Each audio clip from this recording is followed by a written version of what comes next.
시심으로 함께하는 한간사의 말씀 묵상.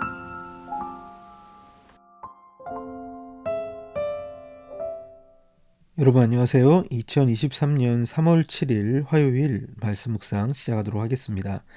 오늘 본문은 고린도후서 2장 5절에서 11절 말씀입니다. 함께 말씀 보도록 하겠습니다. 누가 마음을 아프게 하였다면 실은 나를 마음 아프게 한 것이 아니라 과장하지 않고 말해서 어느 정도는 여러분 모두를 마음 아프게 한 것이라 하겠습니다. 여러분 대다수는 그러한 사람에게 이미 충분한 벌을 내렸습니다.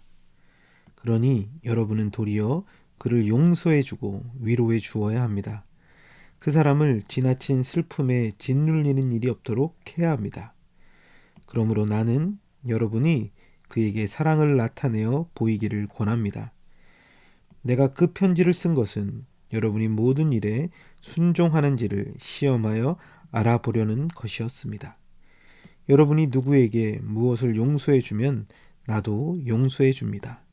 내가 용서한 경우가 있다면 그것은 그리스도 앞에서 여러분을 위하여 용서한 것입니다. 그렇게 하여 우리가 사탄에게 속아 넘어가지 않으려 하였습니다. 우리는 사탄의 속셈을 모르는 것이 아닙니다. 아멘. 오늘 본문 속에서 바울은 고린도 교회의 사람들 중에 일부를 용서하라고 이야기합니다.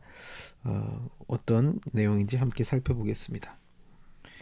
누가 마음을 아프게 하였다면 실은 나를 마음 아프게 한 것이 아니라 과장하지 않고 말해서 어느 정도는 여러분 모두의 마음을 아프게 한 것이라 하겠습니다. 그들 가운데 마음 아프게 한 일이 있었다는 것이죠. 특별히 원래는 이제 바울을 아프게 했던, 바울의 리더십을 인정하지 않거나 바울을 무시하였던 어떤 무리들이 있었던 것 같습니다. 바울만이 아니라 바울이 전했던 복음조차도 그렇게 만들었던 것입니다. 그런데 이것은 바울만 그렇게 한 것이 아니라 여러분 모두를 마음 아프게 한 것이었다라고 말씀하고 있죠. 그러면서 그리고 나서 교회가 어떻게 했습니까? 그러한 사람들에 대하여서 여러분 대다수는 그러한 사람에게 이미 충분한 벌을 내렸다라고 말하고 있죠. 아마 바울이 쓴 편지를 받고 고린도 교회가 바울에 대하여 또 바울이 전한 복음에 대하여 안 좋은 이야기를 퍼뜨리는 그 사람들에 대하여 충분한 벌을 내렸다는 것입니다. 그래서 7절에 보면 그러니 여러분은 도리어 그를 용서해주고 위로해 주어야 합니다. 그 사람이 지나친 슬픔에 짓눌 일이 없도록 해야 합니다. 고린도 교회가 이제 그들을 향하여 어떻게 하라고 권면하고 있습니까? 용서해주고 위로해 주어야 한다.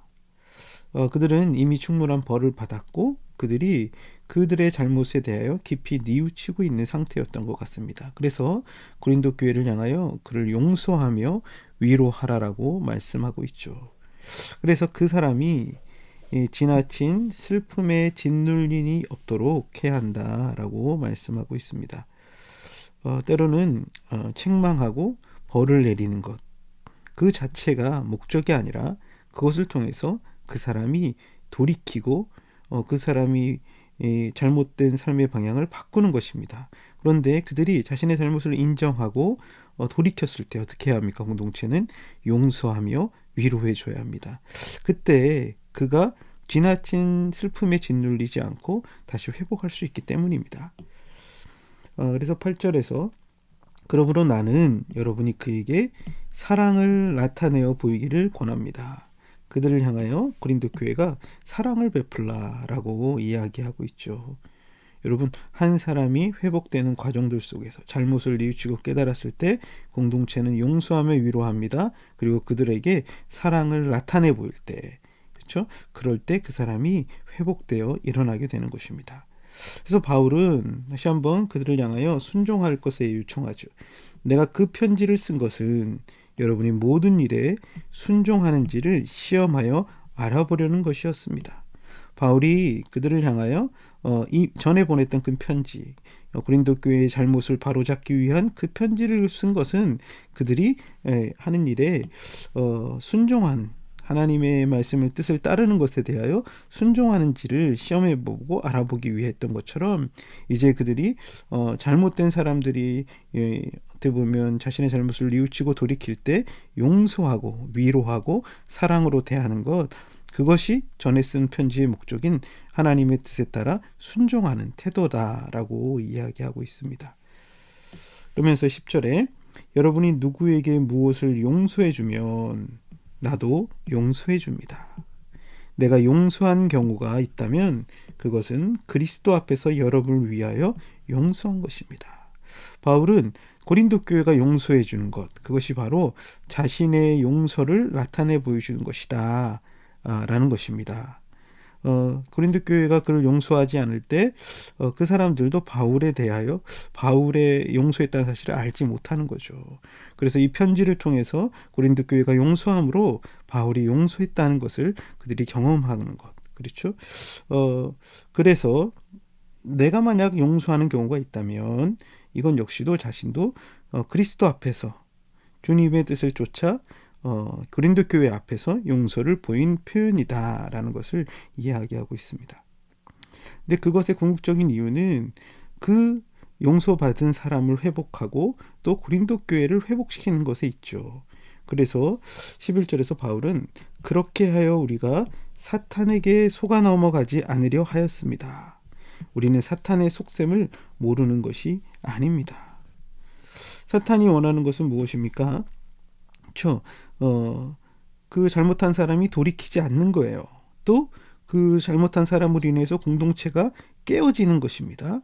그런데 잘못한 사람이 돌이키고 공동체가 용서를 베품으로 그 사람이 회복되고 공동체가 회복되는 것, 그것이 바로 사탄이 원하지 않는 바죠. 사탄의 속셈, 그것이 바로 그 사람을 무너뜨리고 공동체를 무너뜨리는 것에 있다는 것입니다.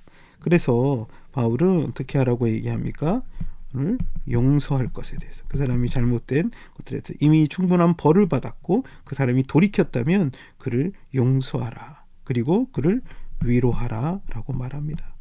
그리고 그 사람을 향하여 사랑을 나타내 보임으로 그 사람이 회복되는, 그리고 그 공동체가 회복된 일을 경험할 것을, 그래서 이렇게 함으로 그들 가운데 하나님의 뜻에 순종하게 되는 일들이 일어나기를 원한다. 근데 이것이 무엇입니까? 용서받는 사람의 회복과 공동체의 회복이 나타난다.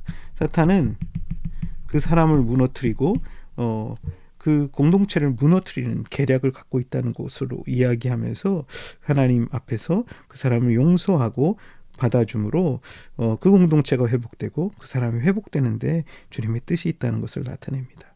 우리 삶 가운데 특별히 관계 속에서 용서가 흘러가야 될 부분들이 있습니까? 우리가 충분한 벌을 내리고 그 사람이 돌이킬 때 그 사람을 받아주고 용서하고 위로하며 사랑을 베품으로 공동체 가운데 한 사람이 회복되고 공동체가 회복되는 역사들이 우리에게 계속해서 일어나기를 소원합니다. 함께 같이 기도하겠습니다. 하나님 아버지, 참 고린도 교회 안에 문제가 있고 어려움이 있지만 그것을 바로잡고 또 잘못한 사람이 회개하고 돌이킬 때 그를 용서하고 그를 받아줌으로 그에게 사랑을 베품으로 하나님의 뜻에 순종해가는 모습을 봅니다. 주님, 참으로 때로는 우리에게 아픔을 주고 또 우리의 삶 가운데 어려운 문제들이 찾아올 때 주의 뜻을 쫓아 때로는 우리가 책망하며 때로는 또 우리가 용서하며 하나님의 뜻을 쫓는 순종의 자리로 나아갈 수 있도록 도와주십시오. 그래서 한 사람이 회복되고 공동체가 회복되고 주님의 뜻이 우리 가운데 일어날 수 있도록 주님 저희들 붙잡아 주시옵소서. 예수 그리스도의 이름으로 기도드렸습니다. 아멘.